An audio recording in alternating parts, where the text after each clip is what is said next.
Oh, Obama knew. He for sure knew. You know, that last IG report on James Comey's stealing and leaking FBI files on President Trump, including classified information, lying about it, included Comey's admission he went and confronted then President-elect Trump with the dossier. Right. Not to report to him about what's going on, but to see if he could catch him in a reaction that would help him, frankly, be prosecuted or targeted further. Kind of a spy operation against the president. Well, you know who he met with the day before that took place? The President of the United States, Barack Obama. They all met in the Oval Office. Obama, Biden, I think Susan Rice was there, obviously Comey, I think Brennan and Clapper were there, and they all talked about the dossier. So this was an Obama job. It wasn't a deep state job. Obama's responsible. Just how is the impeachment investigation into President Trump highly irregular? Why does Tom Fitton think there are more FISA abuses that might be uncovered in the soon-to-be-released Horowitz report? And why does he think President Obama was ultimately responsible for the Spygate scandal? This is American Thought Leaders, and I'm Jan Jekielek. Today we sit down with Tom Fitton, president of Judicial Watch, which exposes government corruption with litigation and Freedom of Information Act, or FOIA, requests. Tom Fitton, president of Judicial Watch. Wonderful to have you back on the show. Hey, thanks, Jan. So, Tom, today we had this impeachment inquiry resolution, a vote in the House. Your reaction? Well, in some ways it's more of the same, but on the other hand, it's a bad day for the Republic because it's not really an impeachment resolution, it's a coup resolution. It ratifies and endorses the abusive investigation by Schiff, that was corruptly formed for this shady leak to him that he lied about. It's being corruptly pursued. And there's nothing that much that's going to change there. He'll continue his secret hearings, his secret testimony that deprives the president of any meaningful input in terms of having his interests represented, the interests of the Constitution as president, and certainly his interests as a United States citizen. And so they're going to then concoct this impeachment inquiry before the Judiciary Committee, which may or may not be full-blown hearings. It could be just a rubber stamp. So there's nothing here to reassure the American people that fairness is here, that the rule of law is being protected, or that the Constitution is being upheld. So it's a bad day, but on the other hand, it's going to be more of the same in the sense nothing's going to change procedurally, practically speaking, in the House. So, but people are saying this is supposed to open things up. That's what I heard being said. Well, in theory, it could be opened up, but not just now. And it's all at the sufferance of the House majority, the Democrats. Okay. And in order to get subpoenas in the medium and long run, the Republicans are going to have to explain what they want to do and put all their cards on the table and then get the blessing of their Democratic colleagues, whose goal really is to impeach the president. I mean, I call it the Alice in Wonderland impeachment. Okay. They already have the verdict, and we're never really going to see the evidence because there's really no evidence justifying the radical approach that they're taking, which is to remove the president from office. So you think they're basically just doing hearings and hunting for something that will be impeachable? No, they have a pretext, which is the Ukrainian Call, which was perfectly appropriate. So it's not a reason. It's Sorry, an excuse. You mean appropriate? Oh, I think the president has every right to ask the Ukrainians what went on and what's going on with the corruption that intersects with the United States interests here. You have to remember what Ukraine did. They leaked the infamous Black Ledger targeting Paul Manafort. Right. One of their top people wrote an op-ed attacking the president shortly before the election.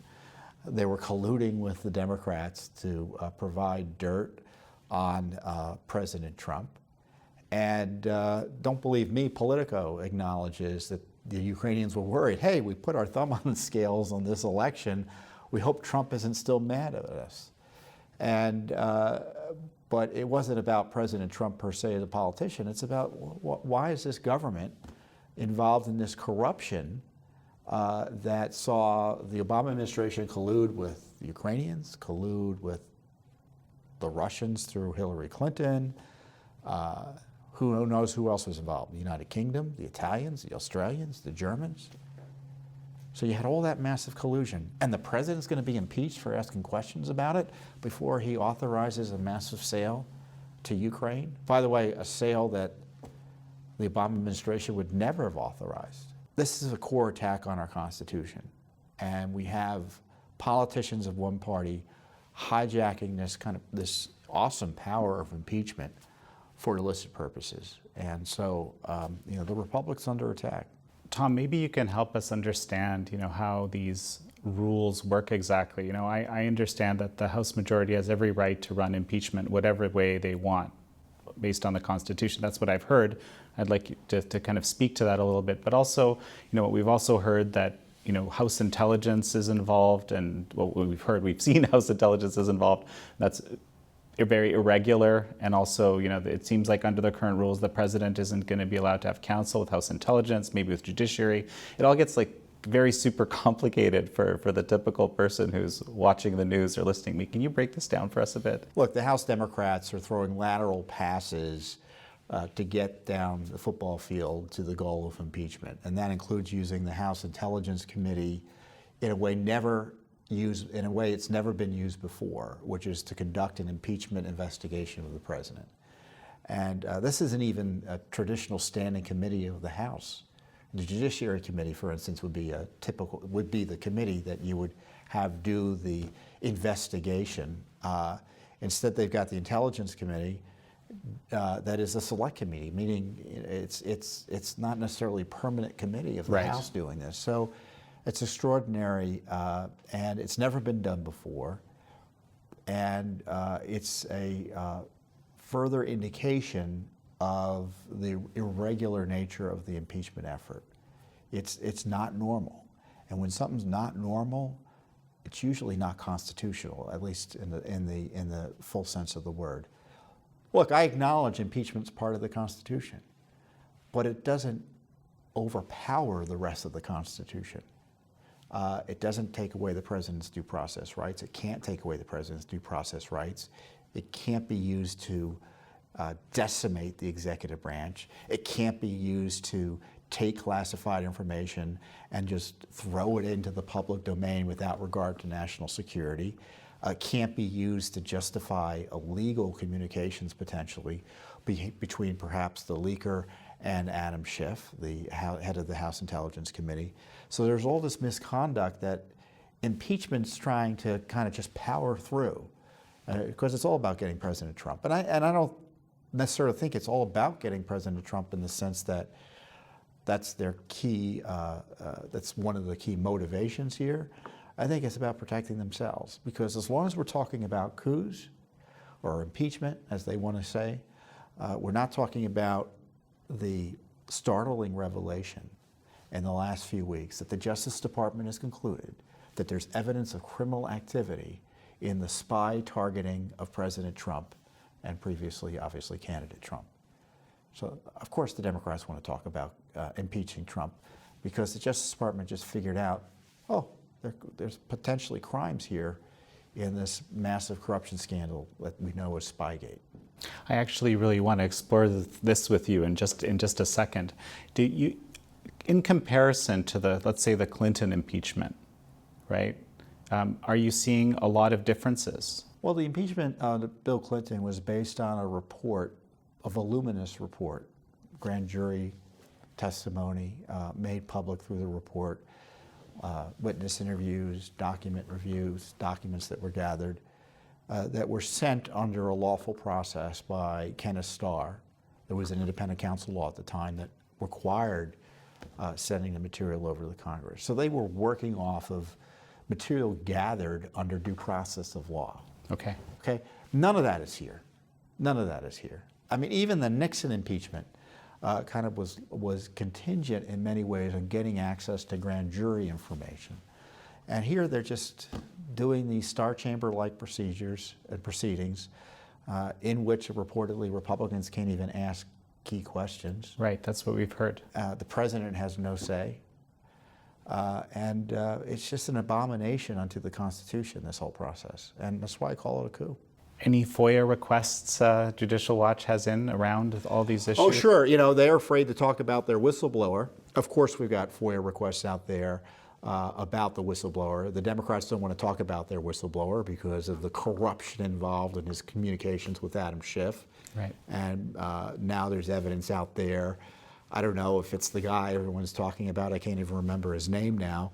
But if he is who everyone thinks he is, oh boy, they don't want him being part of the story because he's evidently someone who's very political and an anti-Trumper. Right. But of course, Judicial Watch isn't going to be cowed by Adam Schiff or the House Democrats. We're asking questions from the Inspector General of the intelligence community that supposedly handled this so-called whistleblower complaint under the Freedom of Information Act. And and the same goes on the Ukraine issue. The Biden corruption scandal is a big scandal. The Democrats' reactions to President Trump's asking questions about it tells you that something there. I tell you what, if I were President Trump, I would be calling the Ukrainians back to make sure they're doing something because obviously he's hit a nerve.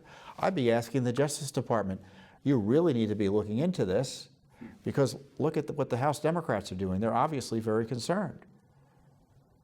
That to me is all evidence of corruption. And the president has an absolute right, indeed an obligation to enforce the law here. And the House Democrats say, if you ask questions about Joe Biden, we're going to remove you from office. If you ask questions about the collusion and Spygate, we're going to remove you from office.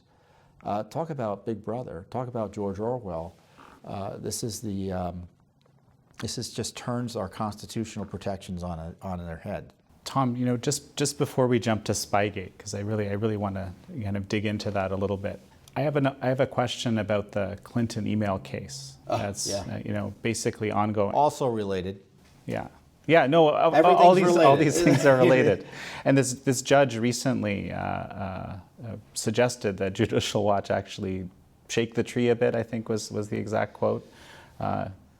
Well, we had gotten discovery from Judge Royce Lamberth in a case about Benghazi that asked for Hillary Clinton's materials directly, and they played games with us about her emails, and it was the case that forced them to finally admit that she had these emails that no one knew about, at least no one outside the State Department, certainly the American public didn't know about it.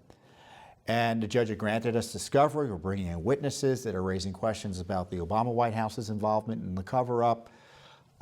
And witness after witness testified Hillary Clinton was warned or should have known about her email use and certainly its impact on national security and the Freedom of Information Act. So the judge granted us even additional discovery, and we're getting more documents showing that there were emails related to Benghazi that the State Department knew about but withheld. Right. Emails showing that senior officials knew about Hillary Clinton's email, didn't want it widely known. So the cover-up's been confirmed 6 ways to Sunday by Judicial Watch's discoveries and evidence gathering. And now the judge is currently contemplating whether to bring Hillary Clinton in. Her lawyers oppose our request to question her under oath. Now the judge is considering whether to grant it. So that's where we're at. We're basically waiting. And that's to see what the judge decides. That's where we're at, And but on top of that, and this is something the media doesn't want to cover as well, you had this State Department security report confirm hundreds of national security violations on the Clinton email system. And the media has wrongly reported that it concluded there was no violations. Yeah. Well, in fact, or no purposeful violations. Well, in fact, it specifically concluded otherwise, that there were instances, they said it was rare, but it happened, of people deliberately putting classified information onto this unsecure system for convenience. Who does that sound like? No prosecutions. And I tell you what, Secretary Pompeo should refer that report to the Justice Department, and it's reason number 99 to reopen and begin a competent criminal investigation into Hillary Clinton's email misconduct. So let's dive into Spygate, okay? There is this criminal investigation we've heard has been begun by John Durham. What are the implications of this? Well, the senior leadership of the FBI and the CIA and the Justice Department, and who knows what other agencies, need to be very concerned about this. Brennan, Clapper, Comey, McCabe, Strzok Page, obviously, Loretta Lynch, anyone involved in the FISA-gate targeting of Trump, or generally the counterintelligence investigation of the Trump campaign as it relates to Russia. Because remember what Mr. Barr, Attorney General Barr, said he was investigating, the origins and the decision-making to open this extraordinary counterintelligence investigation, which was really just an excuse to try to put Trump in jail, on whether there was Russia collusion between the Trump world and Russia collusion with Trump world. Now we've learned, after a preliminary review by his designee, U.S. Attorney Durham, that there's evidence of criminal activity warranting further investigation. Well, that's tremendous news in the sense that everyone have you believe it was legitimate, and they're just complaining that he was being targeted. They had a good faith-based reason to investigate him. Well, not according to this Justice Department investigation. Crimes were committed, evidently. We're expected to believe that they had a good faith basis to target Trump. Well, now we're getting evidence from the Justice Department, certainly their public statements or the leaks to the New York Times and other publications, that there's evidence that there are crimes behind the targeting of Trump. Well, there's only a limited number of people who they could be targeting in that regard, and they're all names we would know. And so I don't know how it's going to turn out. I'm hopeful there will be prosecutions because, the conspiracy and the violations of law are legion in my view. And in many ways, this is what I think the coup is about. They used Mueller to try to freeze the Justice Department, and I think they're using the coup to try to make the Justice Department, make it harder for the Justice Department to investigate the crimes behind Spygate. Very, very interesting. So, you recently obtained, speaking of, some of the names that we should know, the text messages between Strzok and Page, some new batches of these. Yeah, I think there were emails, and they were emails that we were told didn't exist because Bruce Orr, whose wife Nellie Orr worked for Fusion GPS, and despite that, he was heavily involved in basically laundering the Clinton spy ring information into the Justice Department and FBI. He testified that he had a meeting or two with Strzok. So we asked about this, and the Justice Department comes back and says, we don't have any records. And so, we said, look, there's a discussion about what went on here, that there was a communication of some type. So the Justice Department says that we don't have records. We say that's not to be believed. We're suing in court. And lo and behold, the Justice Department finds records showing that Strzok, Page, and Bruce Orr were working together on, it looks like, Russiagate, which is, as I say, the illegal targeting of President Trump.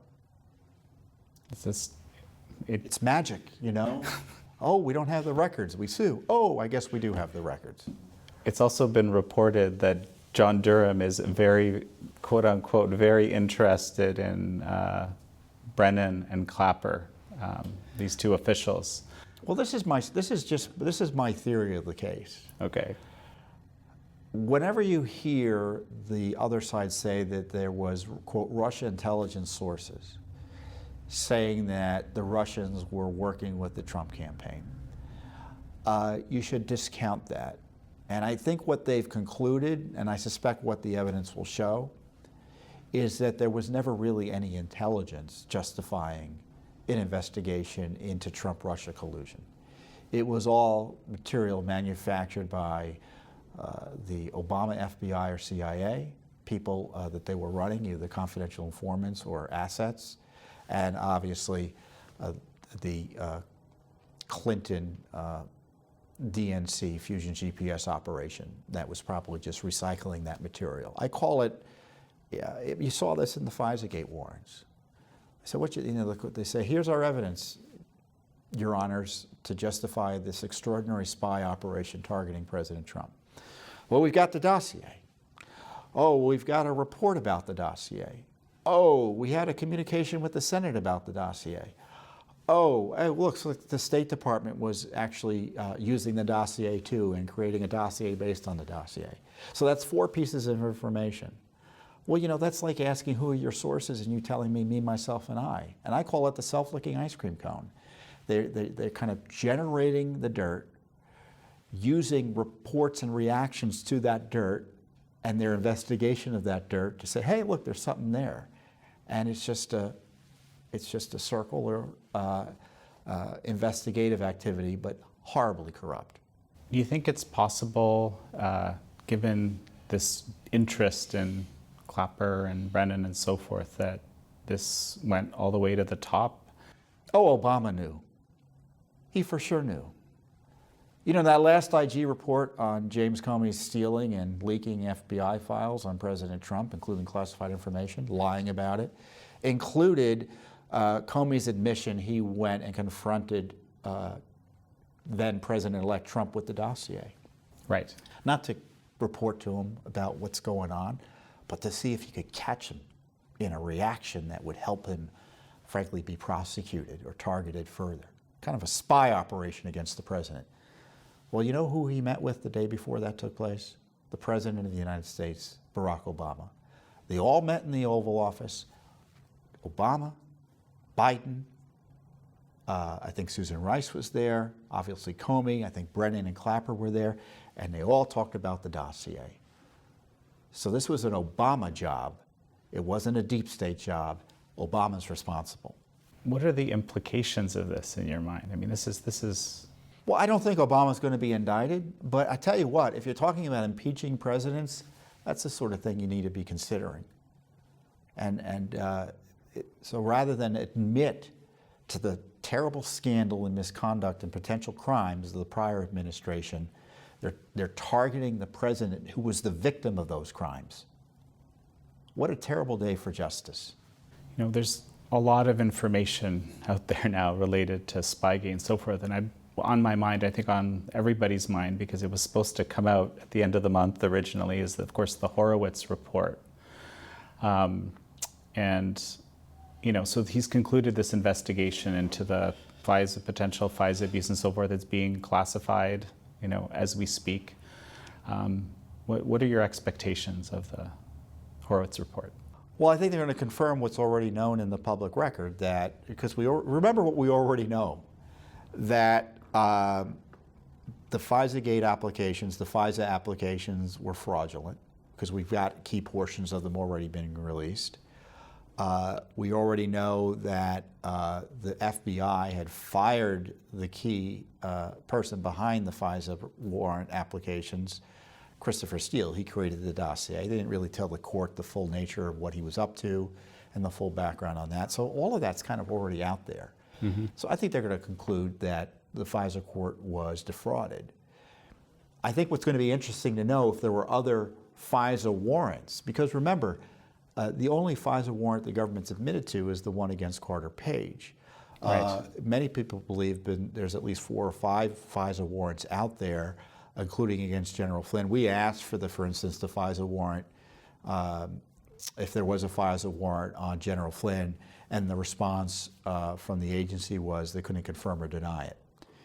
So it doesn't mean yes, there was, but they ain't telling us whether there was a FISA warrant or not.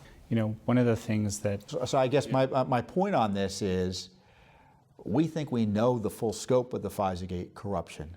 My guess is there were other FISA abuses that we're going to learn about because of the IG report. A number of people are concerned, including Senator Grassley at one point. You remember he suggested that why is this taking so long? He's worried that there might be an attempt to deep sixth. I think he used that term, the report. I know you're very skeptical of the government readily providing information. What are your thoughts on that? Well, we're going to see what the report is like and whether it's sufficiently transparent. All we can do is wait and see. I mean, there's a process, and unsurprising to a group that spends years litigating Freedom of Information Act requests, it's going on longer than the public wants. Welcome to our world. I'm wondering if you could clarify one thing. I think for our audiences, this is something for you and I, we probably are somewhat clear on it, but there's a pretty stark distinction between what Horowitz is doing and what Durham is doing. I'm wondering, from your level of expertise, if you could just kind of explain that. Well, Horowitz doesn't have subpoena power necessarily. He can't require people who've left government to talk to him. He is, in theory, focusing on a more narrow issue than what U.S. Attorney Durham would be able to investigate. Now that this is escalated into a criminal investigation, at least under Durham, he can bring in grand juries, he can get other resources assigned to him to help answer the questions that he has about the potential crimes or evidence of crimes that he's evidently already found. So, look, the FISA warrants are just one aspect of the spy operation against President Trump. There's a whole lot of other things that went on. For instance, unmaskings, where you had intelligence reports and American citizens getting caught up in foreign intelligence surveillance and then having their identities wrongly revealed to Obama appointees who were seemingly using the NSA spy operation to Google any dirt they could get on Trump world. I hope Durham's looking at that. We were just speaking with Congressman Nunes about that. Obviously, he was very important to finding those unmasking. No, you know, and remember, they were lying to Congress about what they were doing or keeping them in the dark, which suggests misconduct. They didn't tell President Trump what they were doing in terms of any concerns they had about Russia attempts to influence his campaign. They had an obligation under the law to brief him on that. Indeed, President Obama, he directed his people to think about ways to keep material from President Trump. Unbelievable corruption. So, you know, you spoke to this a little bit at the beginning, but, you know, all of this is happening at the same time, right? On one hand, we have impeachment inquiry, we're having the votes happening, we're having what you're describing as a very unfair process. On the other hand, we have John Durham looking into criminality and the Horowitz report imminently coming out. Seems to be a tight relationship. Well, in many ways, however outrageous this coup is, it's going to fail in the Senate. Either the Senate's going to cut it short, which is what I think it ought to do, which is reject outright the idea of this abusive process being the basis for a full Senate trial. They just say, hey, look, you know, we're not even going to take it up in the full trial as a full trial. We're going to summarily dismiss it, or probably, you know, we're not even going to give it due any proper consideration that a traditional impeachment might get. So it could be over before you know it, but still very damaging to the republic because it's using this core constitutional power to abuse the presidency and trying to impair his ability to function. But this criminal investigation is going to continue. And, you know, I run hot and cold as to whether it will result in prosecutions because the deep state, as we can see here, has many ways of reacting and trying to subvert the rule of law. You know, I often joke that if Attorney General Barr is going to indict anyone, he'll have to write it himself because he's just surrounded by thousands of James Comeys in the Justice Department. Wow. So what do you make of these, you know, suggestions that Barr and more recently Durham are, you know, kind of playing this partisan role, just supporting the president, doing what he's following his bidding? Oh, that's silly. I mean, this same Justice Department is protecting Hillary Clinton. The State Department's protecting Hillary Clinton. The Justice Department and the FBI are delaying the release of records about Strzok and Page. Look, the Justice Department is proceeding in the ordinary course in extraordinary circumstances in the sense that they've got this outrageous political pressure to protect people from the consequences of evident criminal misconduct. People very close to the party running, well, actually the leaders of the party running the impeachment on President Trump. So, I mean, given the lawlessness involved, the Justice Department is proceeding pretty darn slowly, and maybe too slowly for a lot of us. You know, something just came to mind actually is this, that I think Steve Bannon has been recently quoted as saying that Nancy Pelosi is kind of demonstrating, I think, a master class in political warfare. I can't remember the exact quote or something. Yeah, I've been concerned about the haplessness of the response, not by the president directly. I mean, he's seen almost immediately what's at issue here and calling it a coup and things like that. It's just that the legal team in the White House and the Justice Department kind of just dropped all of his legal defenses. I don't understand why they're not going to court to insist about the protection of confidential information, classified information, protect the prerogatives of the executive branch. I mean, to have all of these ambassadors talk about communications with foreign leaders and such, but typically that's classified. And there's no one defending the rule of law on behalf of the president, at least sufficiently so.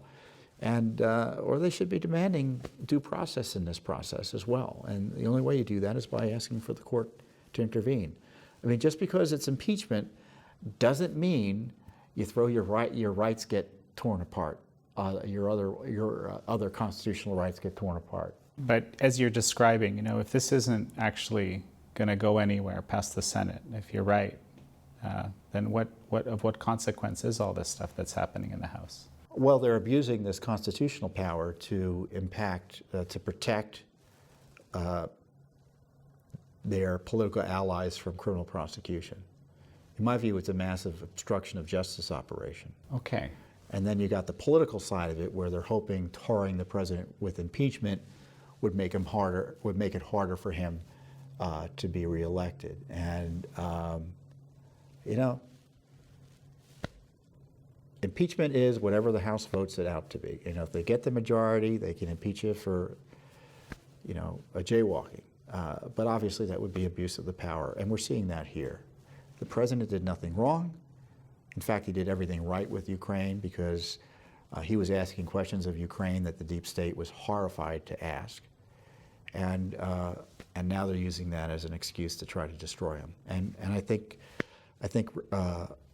Republicans and Democrats, liberals, conservatives should all be concerned when you have the Constitution hijacked to try to destroy the ability of the people to choose their leaders, as opposed to the coup cabal. So the way things are playing out right now, at this point, how do you think that impacts voters? Oh, I don't know. You know, we sue people, we sue the government, and the political impact I leave to the analysts. I think there's a general, from both political parties though, and just based on the widespread, tremendous support that Judicial Watch has. I mean, we're one of the most widely supported groups in the country, at least on the conservative side of the aisle. People are terribly concerned about corruption. President Trump won on the promise to drain the swamp, and he got a lot of Democrats who voting for him because of that. Right. And you know, I think this is kind of a unity issue, which is that people are concerned about corruption in Washington, D.C. So the question, I guess, come election time, is who are the voters going to decide were the corrupt parties in this fight? Trump, or those trying to take him out? It's fascinating, because that seems exactly like what it's like when I look at the different messaging that's out there. Yeah, because you have one side saying, I'm corrupt, I'm not corrupt, you're corrupt, and now they're pointing fingers at each other. And you know, and I've laid out what I think the facts show. You know, and I'm just giving you an opinion. It's an informed opinion in the sense that we've litigated dozens of lawsuits on these issues. We've looked at the documents. We've seen the corruption based on government documents about what's going on. And we've seen who the victim is. It's the President of the United States, Donald Trump. And I don't say that because, oh, I like his conservative policies, or I like the fact my taxes have been cut, or anything else. It's just this is just kind of a basic rule of law issue. It was a government corruption issue. The president, in many ways, is whistleblower in chief, and I would argue is being retaliated against for blowing the whistle on Ukraine and the deep state attack on him. Tom Fitton, thank you very much. You're welcome. Thank you.